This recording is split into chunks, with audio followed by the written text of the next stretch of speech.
Hello friends, আজকে আমরা শিখব এই ফ্রেজটি running out of. Running out of মানে কোনো কিছু খুবই সামান্য পরিমাণে আছে বা ফুরিয়ে যাচ্ছে। যেমন এই কাজটি শেষ করার জন্য আমার সময় ফুরিয়ে যাচ্ছে।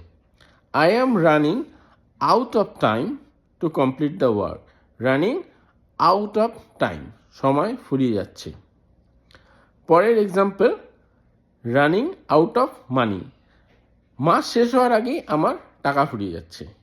I am running out of money before the end of the month. Running out of money. যেমন আরেকটি এক্সাম্পল হতে পারে, আমার গাড়ির পেট্রোল শেষ হয়ে যাচ্ছে। My car is running out of petrol. Okay, আমার ফোনের ব্যাটারি ফুরিয়ে যাচ্ছে বা শেষ হয়ে যাচ্ছে। My phone is running out of battery. Thank you.